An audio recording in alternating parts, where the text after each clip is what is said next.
L'Esprit est là, la mort a disparu. Le Saint-Esprit est là, il est déjà descendu le jour de la Pentecôte.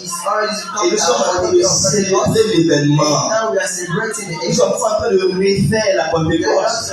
Mais nous commémorons et nous célébrons l'événement. Alors, le Saint-Esprit parle de lui parce que c'est de lui qu'il s'agit. On ne peut pas parler de la Pentecôte sans qu'il soit de se référer au Saint-Esprit. Parlons donc du Saint-Esprit. Les textes que nous avons lus tout à l'heure, Jean 14, verset 16 à 18, verset 26 et le verset 29, Jean 15, verset 26, Jean 16, verset 7 à 15, entre autres textes de Bible qui parlent, n'est-ce pas, du Saint-Esprit. Nous présentons qui est le Saint-Esprit et ses œuvres. Alors, en prenant le nom de la personne, de l'œuvre du Saint-Esprit, de Dieu le Saint-Esprit. D'abord, voyons sa personne. Alors, beaucoup pensent que le Saint-Esprit, il simplifie le Saint-Esprit à une force ou à une bonne influence. Beaucoup pensent que le Saint-Esprit, c'est une force ou c'est une bonne influence. Quand on est là, il faut forcément qu'il y ait du mouvement. Donc, c'est un mouvement, c'est le Saint-Esprit. Il faut que les chaises bougent, que les gens soient en transe.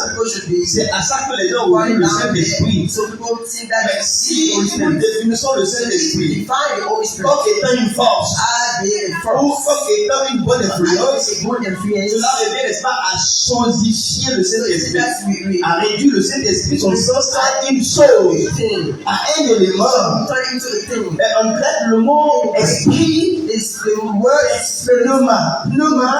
Vous parlez de vent. C'est aussi utilisé pour esprit. So pneuma is used for spirit. Pneuma est neutre. So pneuma is neutral. On dit qu'il est neutre.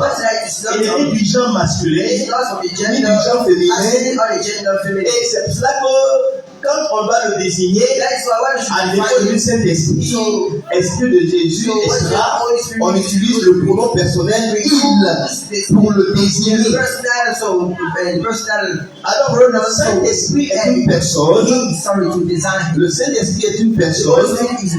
Et voyons ce que c'est que ce qu'on dit la Bible. Parce que notre élément de référence c'est la Bible. Une personne parle. Une personne agit. Une personne s'exprime. Ainsi, le Saint-Esprit parle. Le Saint-Esprit agit. Le Saint-Esprit s'exprime. Actes chapitre 10. Verset 19. À la première partie du verset 21. Actes 10. Verset 19 au verset 21. Oui. Et comme Pierre était à la vision, oui. L'Esprit quoi? L'Esprit lui dit, voici. Trois hommes te demandent, oui. lève-toi, descends, et pars avec eux sans demander. Oui. Là, c'est moi qui les ai envoyés. Verset 21. Pierre donc descendit, et il dit à ses hommes, mais sinon que le Saint-Esprit a parlé à Pierre. Le Saint-Esprit a communiqué à Pierre. Quelqu'un aurait dit le Saint-Esprit a apporté. Si tu remplis le Saint-Esprit, il va apporter des choses. Le Saint-Esprit a lui dit quelque chose qui a lieu. Donc lui il n'était pas au courant. Donc le Saint-Esprit lui a communiqué. Et le verset 21 dit qu'il a exécuté. Il a exécuté. Pierre a exécuté. Il a eu le pas qu'il a exécuté. Donc quand une personne de Saint-Esprit parle, il agit, il s'exprime. Chapitre 13, verset 2. Vous allez voir le dit, je les ai envoyés. Allons-y, verset 2. Oui. Pendant qu'il servait le Seigneur dans leur ministère, il jurait.